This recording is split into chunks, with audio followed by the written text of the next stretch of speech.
My brother tried to propose at my wedding after I forbade him, but when he pulled out the ring during his speech, I kicked him out and cut off my entire family who defended him. I'm 27 years old, work in digital marketing, and what happened at my wedding like 3 months ago still has me processing whether I did the right thing or if I'm the worst person in the world. Because I basically destroyed relationships with my entire family by refusing to let my older brother turn my day into his.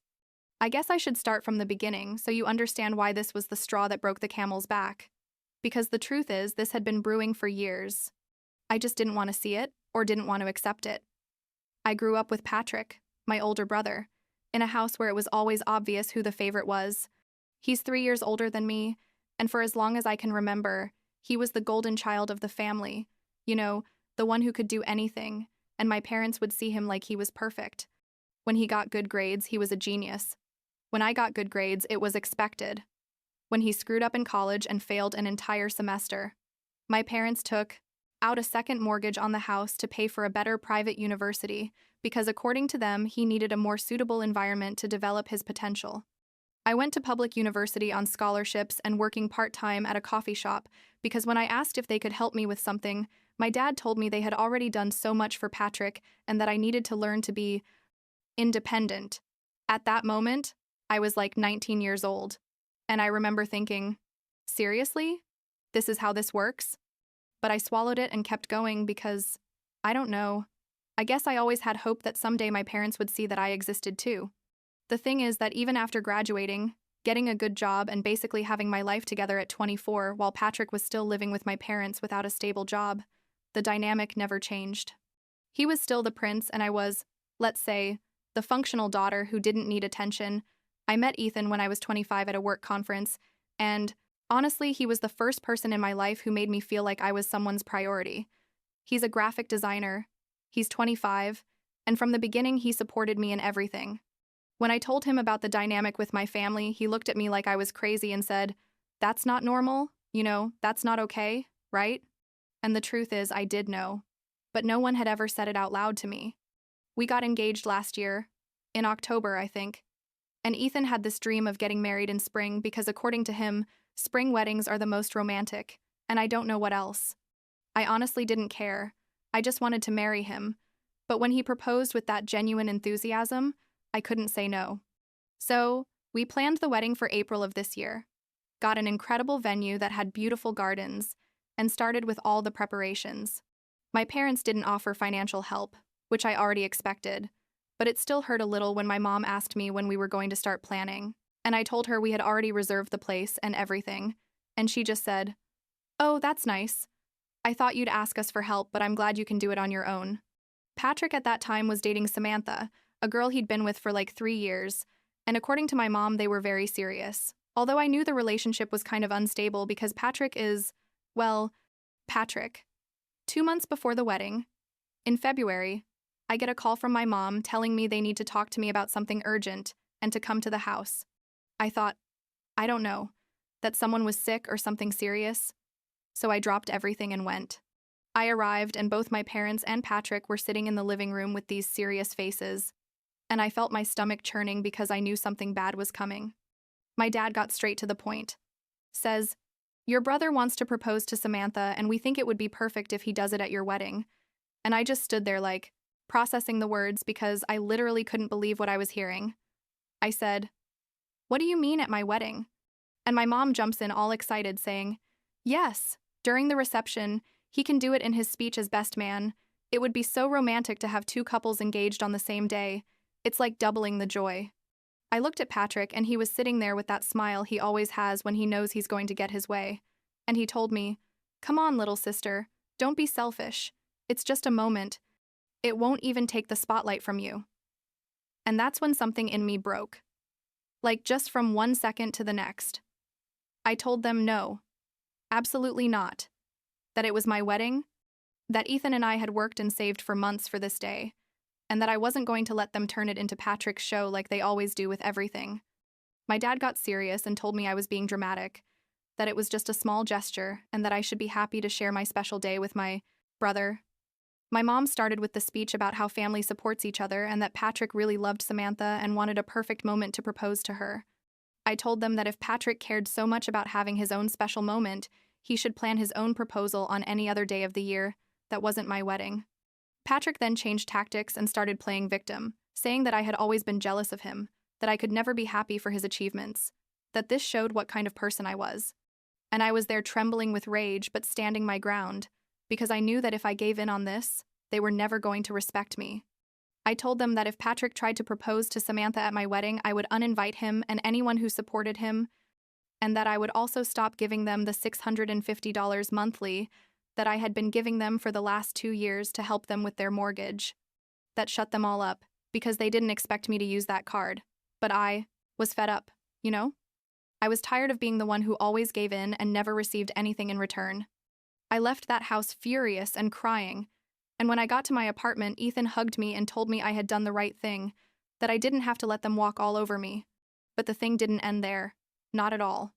The following days, my mom called me like 5 times a day, leaving me voicemails telling me to reconsider, that I was breaking Patrick's heart. How could I be so cruel?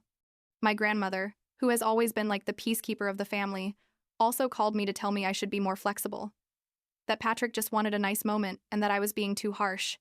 Even Patrick showed up at my work one day, literally came to the office and started yelling at me in the lobby that I was selfish and that I had always been a bad sister. And they had to ask him to leave, or they would call security. For a whole month, it was constant bombardment of messages, calls, surprise, visits, all trying to make me change my mind. Ethan wanted me to block them all. But I still had that part of me that hoped they would come to their senses, that they would see how ridiculous what they were asking was.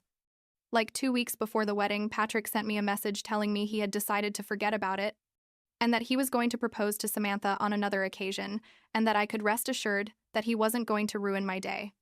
I wanted to believe him, but something didn't sound right. You know, that instinct that tells you something is wrong. I talked to Ethan and he told me to trust my instinct, that if I felt Patrick was going to do something to uninvite him directly. But I couldn't. I couldn't make that final decision to cut them from my wedding, because part of me still wanted my family to be there on my special day. The wedding arrived and the ceremony was perfect, like magazine perfect, without any problems. My parents were there. Patrick was there with Samantha, my grandmother too, and everyone behaved well during the ceremony. I remember being at the altar with Ethan thinking, maybe I exaggerated. Maybe Patrick is going to respect my day. We got married. It was beautiful. We cried, kissed, everything perfect. We got to the reception and everything was going amazing. The food was delicious, the music perfect. We were dancing and taking pictures with our friends. The time came for speeches and my best friend gave a beautiful speech that made me cry. Ethan's parents said some super emotional words. And then it was Patrick's turn as part of my family. He went up to the microphone and started talking about how we grew up together and childhood memories. And I was there thinking, okay, maybe he did mature and is going to respect the day. But then his tone changed, and he said something like, and since we're all gathered here celebrating love, there's another special person in my life I want to share something with. And at that moment, I felt like time stopped, like I could literally hear my heart beating in my ears. Patrick took a box out of his jacket pocket, turned toward Samantha, who was sitting at one of the tables, and knelt down. He started talking about how much he loved her and that this was the perfect moment because he was surrounded by family and love, and I couldn't move. I was paralyzed, watching my worst nightmare unfold in front of me. Ethan reacted before I did. He got up from the head table and went straight to where the venue security people were. I finally reacted and stood up, walked toward Patrick and told him loudly, loud enough for everyone to hear, "You need to leave here now." Patrick completely ignored me and continued with his proposal. Samantha was crying and seemed confused between saying yes and realizing that this was wrong. Security arrived and Ethan told them to escort Patrick and my dad, who was recording everything with his phone super proud, out of the venue. Patrick started yelling that I was ruining his moment, that I was bitter, that I couldn't stand him being happy too. My mom was running after them begging me to let them stay, that what did it matter if Patrick had already proposed, that I should let them celebrate together. It was total chaos. Literally the entire reception stopped and everyone was watching the drama. I felt like I was going to throw up from stress, but I held my ground and told security to take them out. Patrick had to be practically dragged out while he kept yelling. Samantha ran out after him crying, and my dad was insulting me saying I was a disgrace of a daughter. My mom left with them, because according to her, she couldn't stay after I had treated my brother like that. Half of my extended family also left in solidarity with Patrick, and I stood there in the middle of my wedding reception feeling like the worst person in the world, but also knowing I had done the right thing. Ethan hugged me and told me to breathe, that this was going to pass and that we were going to enjoy the rest of our day. My friends were incredible. They all came to support us and basically created a barrier of love and support around us. We managed to recover from the shock and continued with the reception, but obviously the magic was broken a little. You know, it's hard to get back to joy after that kind of scene. We danced our first dance, cut the cake, did everything we had planned, but in my mind I couldn't stop replaying what had happened. The next day, when we were packing to leave for our honeymoon, the calls and messages started. My mom sent me like 50 messages telling me I had ruined Patrick's life, that Samantha had told him no after all the scandal, and that now they were fighting because of me. My grandmother called me crying, saying I had divided the family and that she would never forgive me for kicking my brother out of my wedding. Aunts, uncles, cousins, even people who hadn't even been at the wedding were sending me messages, calling me selfish and cruel. Patrick sent me a message that said, "I hope you're happy. You destroyed my relationship and my life for your stupid Princess Day." My dad was more direct and told me I no longer had a father, that he was done with me. We left for our honeymoon to Costa Rica as planned, but honestly, I couldn't fully enjoy it because I was constantly checking my phone and reading horrible messages from my family. Ethan at one point took my phone away and told me I had to let it go, that nothing that was happening was my fault and that my family was toxic. He's right. I know. But it's hard when it's the people who raised you and you grew up with. A part of me still feels guilty. Like maybe I should have been more flexible. Maybe I should have let Patrick have his moment. We came back from the honeymoon, and the bombardment continued. My mom started showing up at my apartment unannounced, trying to force me to talk, leaving me handwritten letters where she explained how disappointed she was in me. Patrick didn't talk to me directly, but posted things on social media, making obvious references to selfish sisters and people who don't understand what family love is. Samantha actually broke up with him like a week after the wedding, according to what my mom told me in one of her tearful phone attacks, because she realized that Patrick only used her as a tool to get attention on my day, and that was super immature and selfish on his part. Like a month after we got back, my dad showed up at my apartment on a Saturday morning. He knocked on the door like at 8 a.m., and when I opened it, he was standing there with a serious face.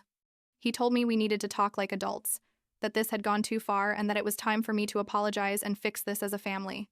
I let him in because, I don't know, part of me wanted to believe he was finally going to understand my point of view. He sat in my living room and started with the same speech as always about the importance of family, about how Patrick was devastated and depressed, about how I had been too hard on him. I told him that Patrick had crossed a line that I had made very clear he shouldn't cross, that I had specifically warned him not to do it and he decided to do it anyway.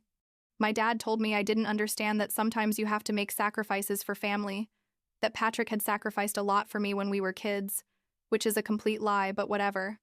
I asked him what exactly Patrick had sacrificed for me, and he couldn't give me a single concrete example. He started getting angry and saying that I had always been resentful of Patrick, that since I was a child I couldn't stand him being the successful one in the family.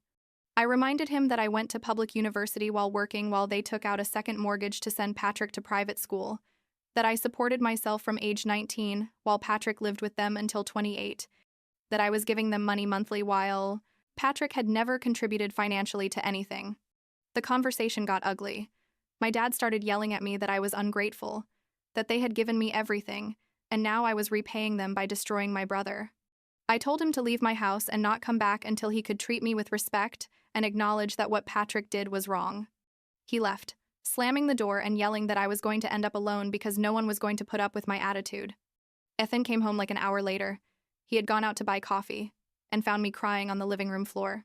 He hugged me and told me it was enough, that we had to set permanent boundaries because these people were destroying me mentally. The following weeks were more of the same, constant messages, attempts to make me feel guilty, my grandmother trying to mediate but always siding with Patrick and my parents. I blocked Patrick on everything because I just couldn't deal with his attacks anymore. But I couldn't block my parents, although I probably should have. I was in therapy at that point because all this was affecting me badly. I had constant anxiety, couldn't sleep well, couldn't concentrate at work. My therapist helped me see that this was a lifelong pattern, that I had always been the scapegoat while Patrick was the golden child, and that it probably was never going to change unless I established firm boundaries. Like a month ago, Patrick found me at a restaurant where I was eating with some friends. He came up to our table and started yelling at me there in front of everyone, saying that I had ruined his life, that Samantha was the love of his life, and that because of me he had lost her, that I was a selfish bitch who only thought about herself. My friends tried to calm him down, but he kept yelling. People in the restaurant were recording with their phones. It was horrible. The restaurant manager called mall security, where the restaurant was, and they had to physically remove him while he kept yelling threats. I filed a report with security and seriously considered getting a restraining order, but in the end, I didn't, because I knew that would only escalate things more. That incident was like the final straw for me. I talked to Ethan and we decided I needed to cut contact completely with Patrick and maintain minimal contact with my parents. I sent my parents a message telling them I was no longer going to keep giving them monthly money, that I needed space from this whole situation, and that when they were ready to treat me with respect and acknowledge they had been wrong in supporting what Patrick did, we could talk. My mom responded with a long message about how I was killing her. How could I sleep at night knowing I had destroyed her family? All very dramatic. My dad just sent me a message saying, "You'll see when you need us and we're not there, then you'll understand what family is." I blocked Patrick on absolutely everything and told my parents to only contact me in real emergencies, no drama or attempts to make me feel guilty. The first week was horrible. I felt constant anxiety waiting for them to show up at my door or at my work, but little by little I started to feel lighter, like an enormous weight had been lifted off me. Ethan has been incredible through all this. He's never made me feel guilty for having a dysfunctional family. He always reminds me that I'm not responsible for other people's actions or emotions. Here I am now, 3 months after the wedding, not talking to my brother and barely talking to my parents. My grandmother still tries to call me from time to time to convince me to forgive and forget, but I've made it clear that I'm not going to do that until someone acknowledges that what happened was wrong. According to what I've heard through family gossip, Patrick is still without a stable job and living with my parents again. Samantha is dating someone else and is much happier, and my parents are telling the entire extended family their version of the story, where I'm the villain who ruined my brother's perfect proposal out of pure selfishness. I'm not going to lie. There are days when I wonder if I did the right thing, if maybe I should have been more understanding, if I lost my family over something that wasn't worth it. But then I remember Patrick's face when he pulled out that ring at my wedding after I specifically told him not to. I remember how my parents pressured and manipulated me for weeks, and I know the decision I made was the right one. I can't keep being the person who always gives in and sacrifices to keep the peace while everyone else does what they want without consequences. Ethan and I are fine. That's the most important thing. We've talked a lot about what kind of family we want to build together, about how we're not going to repeat these toxic patterns if we ever have children. He comes from a super healthy family where everyone respects and supports each other, and seeing that dynamic has helped me understand how abnormal my family situation was. His parents have completely welcomed me and treat me better than my own parents ever did. Last week was my birthday, and for the first time in my life, my parents didn't call or text me. Patrick obviously didn't either, but I already expected that. It hurt a little. I'm not going to lie. But it was also liberating in a way. Ethan organized a small dinner for me with our close friends, and it was perfect. No drama, no tension, just people who genuinely love and support me. And that's enough for now, I guess.